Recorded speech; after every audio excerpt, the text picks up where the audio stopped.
Hello, everybody. My name is Mikko Muilu, and I'm here with Jari Laru. Jari is a doctor in education and university lecturer, and he's teaching the future teachers. Would you like to say something, Jari? Yes. Hello, everyone. I'm from northern Finland, 500 kilometers up north from Helsinki, at the University of Oulu, and I work, as Mikko said, as a university lecturer in the research unit for learning and educational technology. My responsibility is to offer courses in technology enhanced learning and teaching for students who are studying, let's say, early childhood education, primary school teacher education programs, then secondary teacher education programs, and the high school teacher education programs. Those high school and secondary level of primary school are voluntary, those courses, but primary school teachers and then primary school teachers between between classes 1 and 6 and early childhood education. So the courses are obligatory for them. But anyway, I'm teaching technology enhanced learning. I'm doing also research related to computational thinking, emerging technologies like mobile devices, social media education, makers education, that kind of fancy topic. Also work as educational technologist, so I push our university to adopt new learning technologies also outside of the faculty. So at the university level, I push our ICT administration and educational administration to adopt new tools and methods. Yes. So, we're supposed to be talking about the topics that are seen here, the virtual reality and augmented reality, mixed reality, robotics, and a bit about artificial intelligence. From which would you like to start?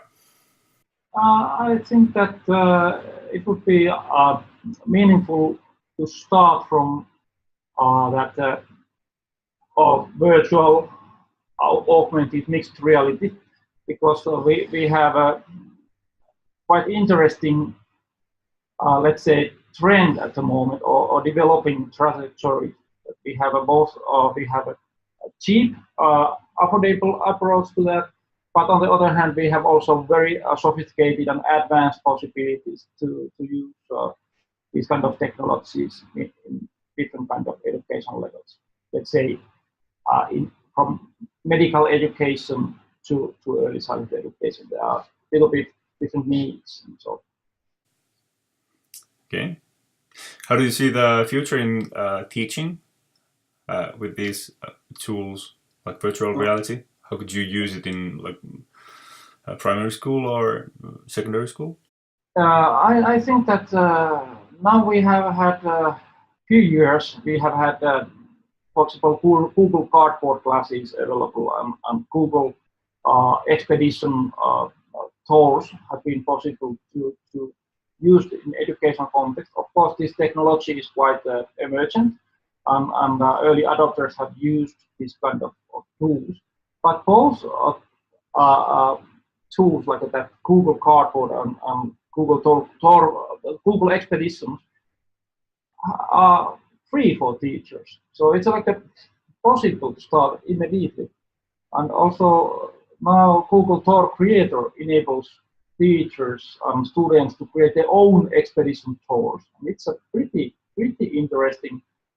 And of course we have had Orasma, nowadays HP Review, years and years, in order to augment, for example, books and other artifacts in the classroom context.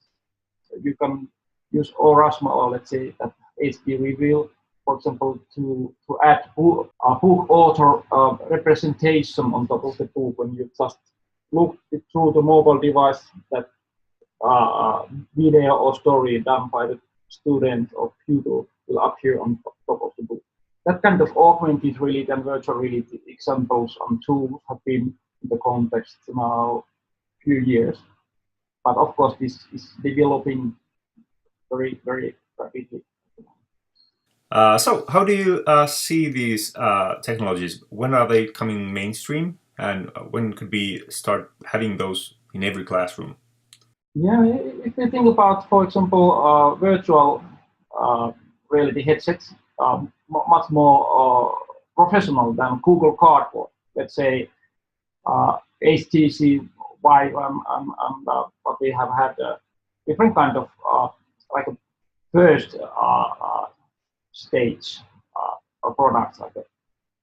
So price tag is quite high and they're quite complex to configure and run. But if you think about now, this year, Microsoft republished a reference design for Windows mixed reality headset, and they pushed price point lower. And I little bit I trust that kind of mainstream device will push this phenomena further in educational context. And also Microsoft and other companies have produced first learning materials and tools to author learning materials. For example, Paint is now as Paint 3D, and you can actually paint in three-dimensional objects and move those through the Windows mixed reality headset. But it's a quite preliminary technology, but it's approaching the mainstream, I'd like to say. Because price point is going down. Anything else you would like to say about these technologies, or are we moving to robotics? Now we have discussed only about consuming virtual reality mostly, and if you have resources to buy cloud services, one example is ThingLink virtual reality editor, where you can import 360-degree videos, and you can annotate those videos by using different source materials, let's say YouTube videos or ambient audio inside of the 360-degree video. But it's important to notice that you need to buy at the same time also 360-degree camera in order to make professional quality. But that kind of consumer market 360-degree cameras are quite affordable, so you need to have a 400 euros for camera and then money for annual license of ThingLink virtual reality editor. And after that, you can create, for example, tutorials for learning contexts in order to describe spaces and so on. You can create virtual like a tour into different contexts, let's say park or museums, etc., with students. So it's like a producing virtual reality material. It's quite approaching way to engage students with that, not only you consume ready-made materials.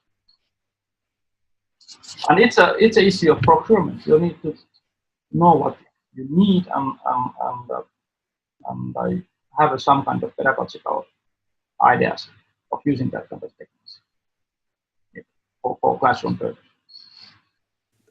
Next one is robotics. How would you see the current development with using robots in the education?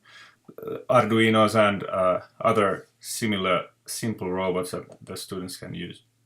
Yeah, I would like to categorize robotics into two very broad categories. Let's say another category will include robots and electronics and that kind of artifacts in the context of science, technology, engineering, mathematics, arts, STEAM umbrella in that context. And then another group of robotics would fit into human-like robots, which are helping teachers and students to do some things, let's say, to learn or teach and so on, pedagogical agents and so on. But let's discuss first about that robot as educational tool in the context of STEAM subjects. And it's a robot as a concept. It's quite complicated because it can be understood as a very simple early childhood robotics. Let's say BlueBot, LeapBot are very easy to approach robots because they have user interface on top of the B-like robot, and it's a starting point.